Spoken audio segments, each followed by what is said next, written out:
with the right amount of gore, moody, and dare I say eerie music, possibly even a plot. I'm not certain my heart can take that. After enjoying the likes of Lake Dead or Death Factory, I'm heading back to the roots of the thriller slasher. Welcome back again, folks, to Reelz Reviews Audio Review. We are number 30. And, I thought we'd try to do something a little different this time around as we are going into the giallo murder mysteries. So everyone split up, grab a flashlight, and most definitely head to the basement. This is Deep Red. Dario Argento, a name well associated with horror, the man who's brought us films like Phenomena, Opera, Suspiria, Inferno, or even some of his creepy animal series like Bird with the Crystal Plumage, Cat o' Nine Tails, and Four Flies on the Grey Velvet. His love of widescreen shots and his scores that just simply chill you to the bone. Argento tries to take mundane notions, items, and then turn them into instruments of terror. Shooting at a 35mm Eastman with an anamorphic print is usually the signature of his films. Argento brings us into the story of a shadowed murder, of a stabbing with a butcher knife haphazardly just thrown on the floor, all to an angelic score in the background and this lovely decorated kitchen. That is in the first 35 seconds of the movie, people. I can feel 35 thoughts. seconds. The very instant they're formed. So clearly we're in for some And serious later, creep The factor. thoughts are very strong. Oh, in case anyone's wondering why my linger copy looks so about the crappy, room. I got this from a horror pack simply known as Bloodfest, and it's actually called The Hatchet Murders, not Deep Red. So alternative title, lesser copy, but still very enjoyable, so can't go wrong there, right? We cut to a conference that appears to be happening several years later about psychic phenomena.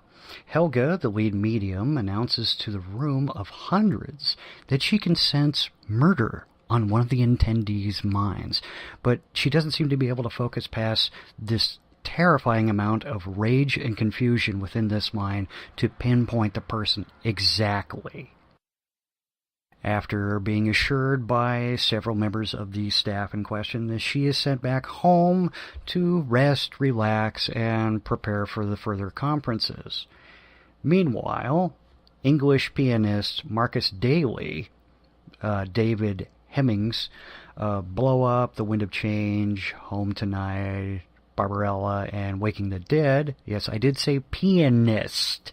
You perverts.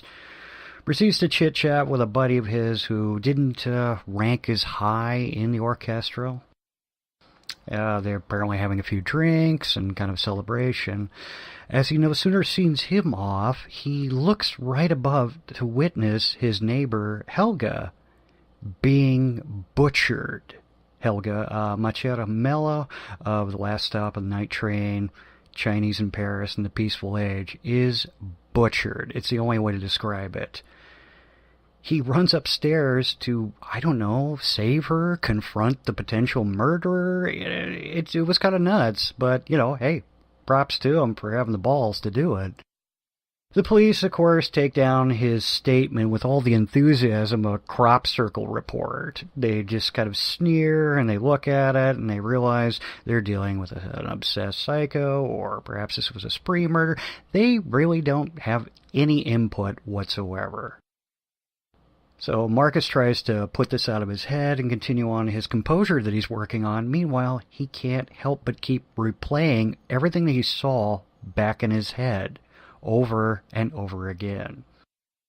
What gets more amusing is the reporter Gianna by Dario Nicoldi of many wars ago, Salome, Suspiria, Beyond the Door 2, and Inferno, seems to be the only one that's genuinely interested in Marcus's newfound insight or premonition of it.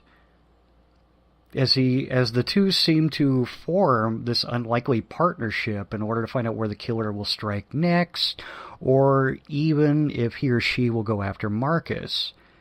As soon as he starts making some headway to figuring out the killer's identity, that person gets snuffed out like a candle.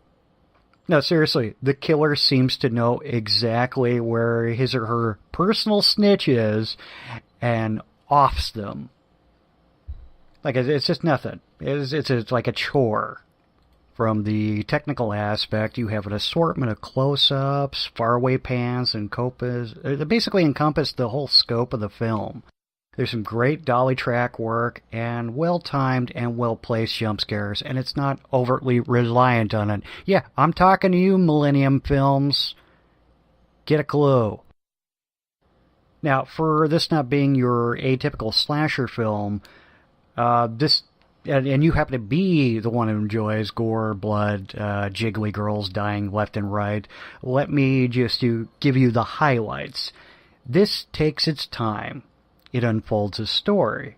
It cares about plot, character development, and a story arc. Now, I know fans of Mother's Day are already running for the hills, so, no loss to them. And I'm sorry, fellows and ladies of the slasher genre, but there is not a copious amount of boobs, blood, and butchery to the likes that you're used to seeing.